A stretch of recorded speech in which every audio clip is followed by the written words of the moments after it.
Hey crew, welcome aboard Kaimanzi. I've gone through and I've removed the mast.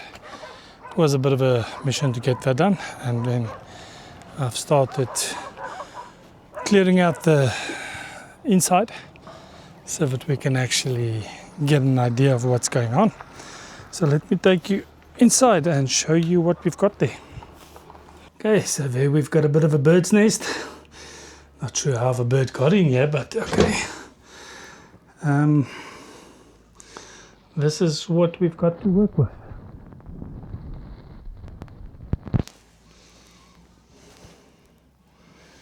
And still need to get this mattress out. I have absolutely no idea. I think brute force is the answer, but we will get it out. So, first mission is to get the engine out, because we now need to decide whether we're keeping the inboard or going outboard.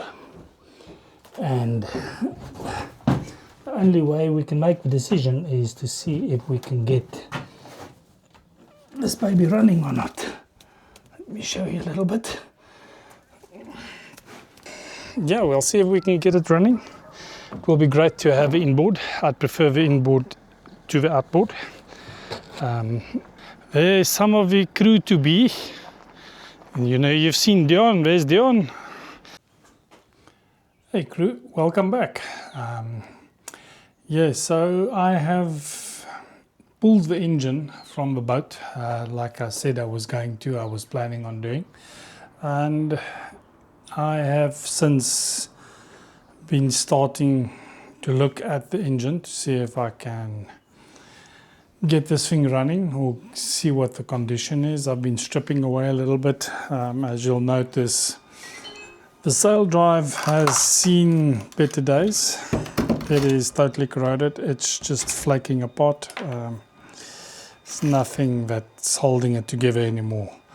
The anodes were totally done, and then the entire sail drive got corroded.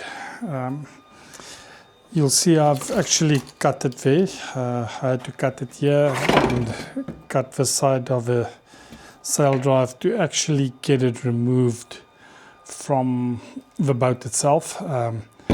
Getting to these bolts here, actually, if we flip it around,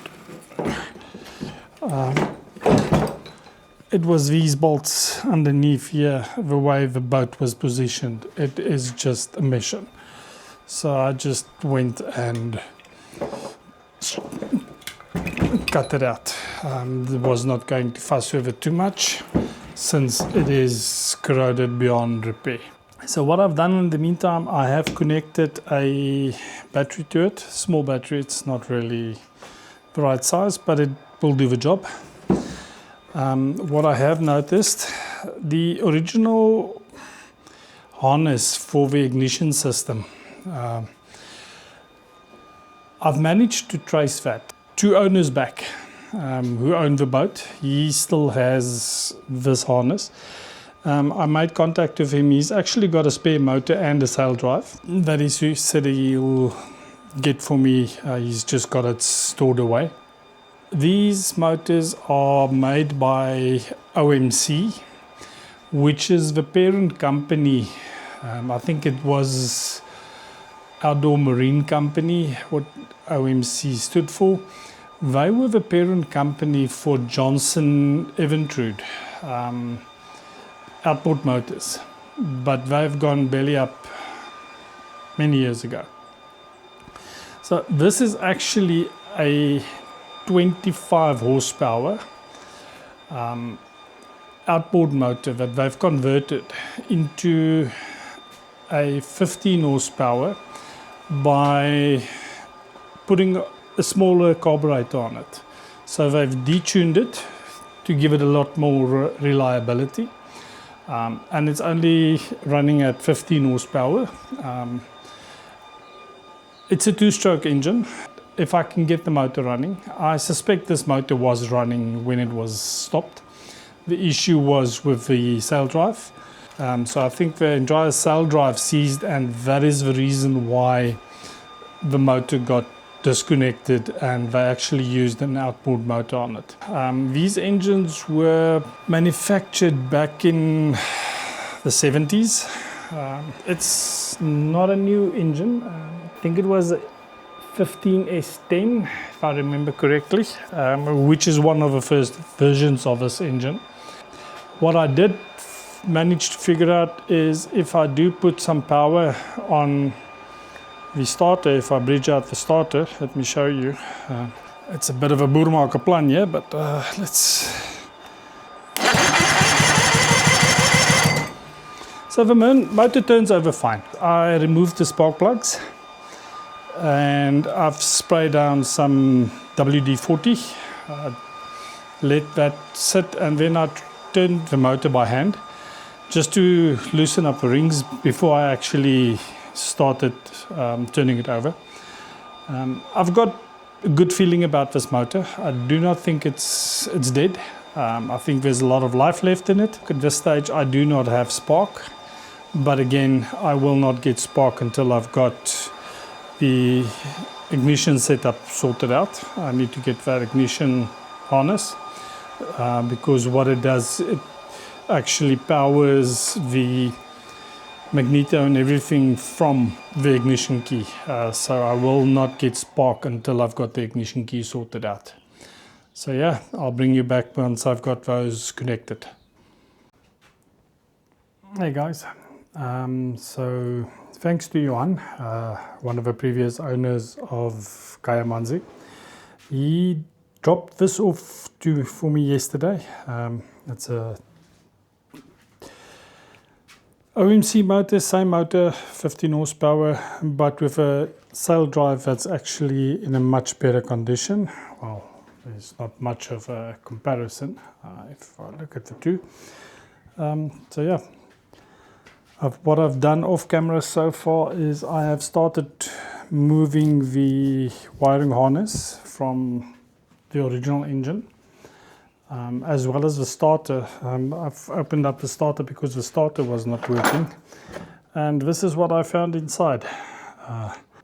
It's had water inside for quite a while, so the starter is done for, but at least I have one working starter which I've now transplanted onto the new engine, and now I'll just be trying to get it to turn over using the wiring harness, which was also provided by Johan. Thanks, Johan. So what I have done is I've drilled out these rivets. There's 4 rivets. So I've drilled it out on the other solenoid. And showing you inside what the solenoid looks like. So it's got an electromagnet that pulls this plunger down. So let me just grab a plier.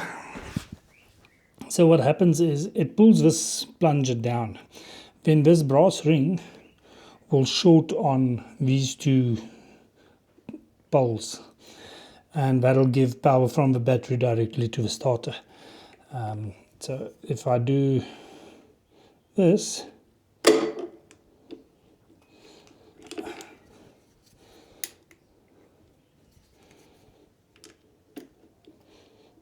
okay, then it doesn't.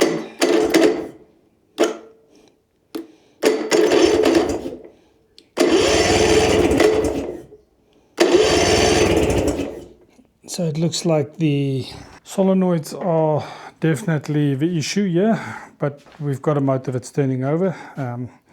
I'll have to see if I can source a new solenoid. Trying to fix these up is not an option. Tried it, but it does not seem like it's wanting to work, so we'll just have to replace it. Okay, I managed to remove the old starter solenoid. I did pick up a universal solenoid. It's not exactly the same, but it does the same job. So there's the universal starter solenoid, and we will make a plan to get it fitted there. Okay, I have now installed the new solenoid, connected everything, so let's see if it's doing the job or not.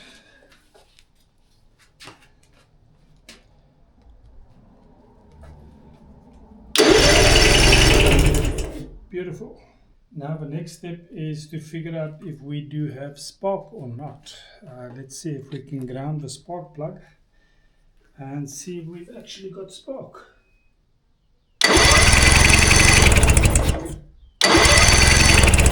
Nope, zero spark. Let's see if I can figure out what's going on here. Okay, welcome back guys.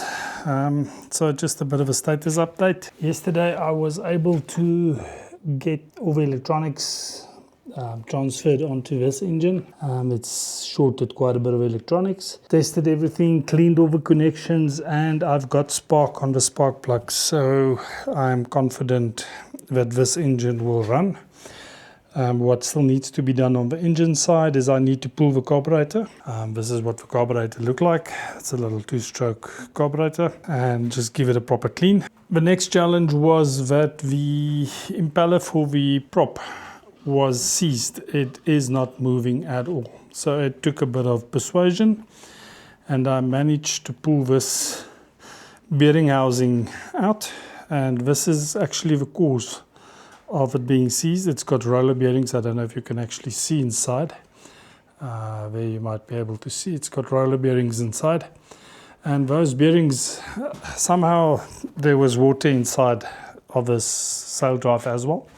As you can see, the rust, I still need to clean this out, but what happened is the roller bearing seized up, and that was what was holding the shaft from spinning. It now spins fairly easily without the bearing housing. Next step is to now get the bearings out of the bearing housing, replace them, and then give us a proper clean. New o-ring, suppose the o-ring is probably done for, that's why it's got water inside. But yeah, once we've got that done, we can assemble it again, and then I'm confident that we will have a running engine. A little bit of a status update. I managed to get the bearings out of the bearing housing. It has been an interesting exercise. It's just stuck in there. I had to actually break this bearing housing, or this roller bearing, to pieces to get it out. This is the one that came out.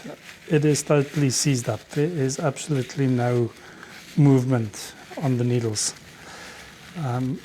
in this bearing. It is totally seized up. The other one was exactly the same. Here we have a thrust bearing. Just clean it off a little bit.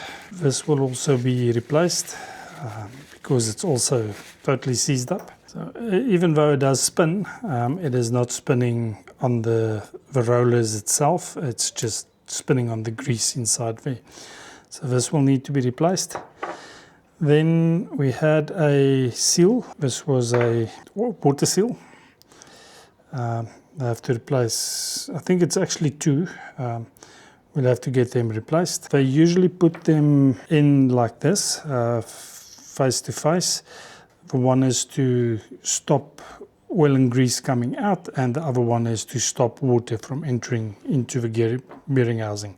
Today we're going to work on the sail drive a little bit. The plan here is to grind this down. This has been patched up with some fiberglass. As you can see, it's corroded on the inside, and it's been patched to fiberglass, but fiberglass is not, I don't think it's going to be strong enough. Grinding it down is the right option. So yeah, I think let's grind it down.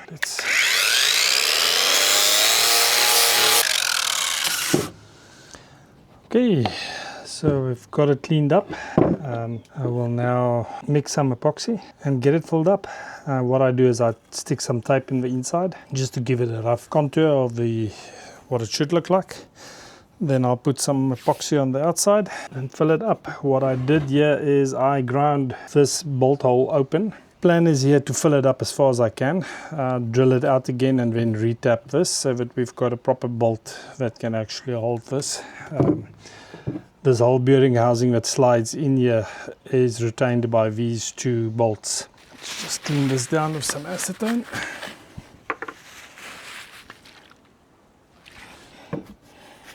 And guys, remember, this is not a how-to channel. This is what I do. It's an idiot's guide to rebuilding a sailboat. This is what I do. Not necessarily the right way to do it, but this is the way that I do it. If it should move and it doesn't move, then you use WD-40. If it does move and it shouldn't move, then you use duct tape. It's just a 2-part epoxy. So you just mix this up in equal parts.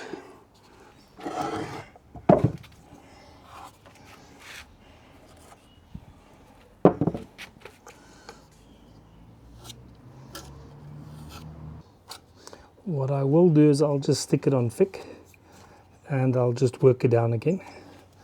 I think that'll be the easiest. Okay, so what I do is I just take a bit of water, wet my finger, and then you can actually smooth this out quite nicely just by rubbing it. Like I said, I'll probably have to build it up a bit more on the outside. Don't think this will be enough, but it's a good starting point. So this is what we have now.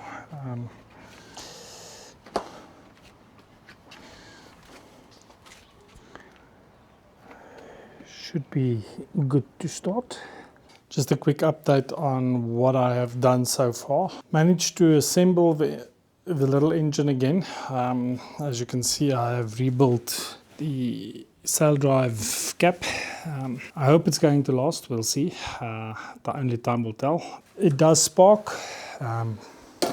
So the last thing that I now need to do before I can actually try and attempt to start it is to pull off the carburetor, and once the carburetor is pulled off, I need to clean that. Okay, so I did manage to get the carburetor off and split. My suspicion was not too far off. As you can see, there's a lot of moisture inside. So I think I'll just pull everything apart, give it a good clean. There's a bit of a it's not too bad. I've seen worse, but it's also not clean. I'll just pull it apart, give it a good clean up, make sure all the jets are cleaned, reinstall it, and then we should be able to give it a go and see if we can get this baby running.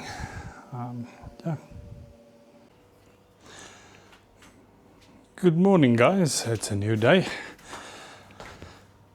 So yesterday I was able to assemble the motor, get everything where it should be, put some oil in the gearbox. I think everything is done that should be done. So let's see if it turns over and starts. I've primed it with fuel, so let's see.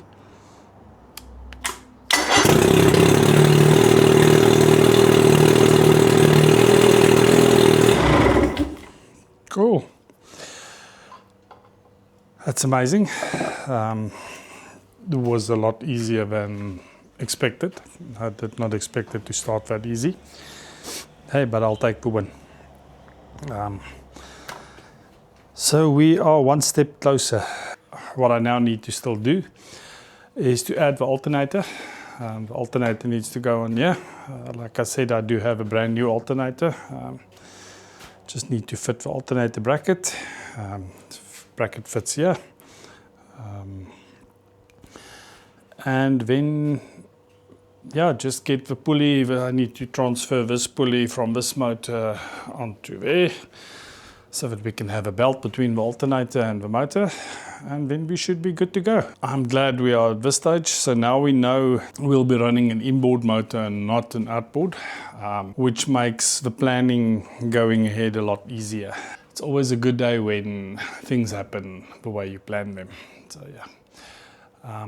I think I'm going to wrap up the engine video here.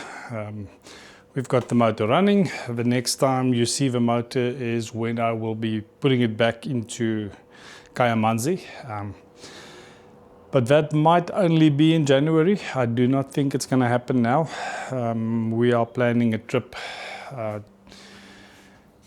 down under to Australia. I'm gonna go and visit some family there, and we'll be gone until the end of December. So I don't think I'll get much done going forward. I think the rest of the work will have to wait out or lay over until January. Then we can get the motor back in, and yeah, so see you again. Cheers.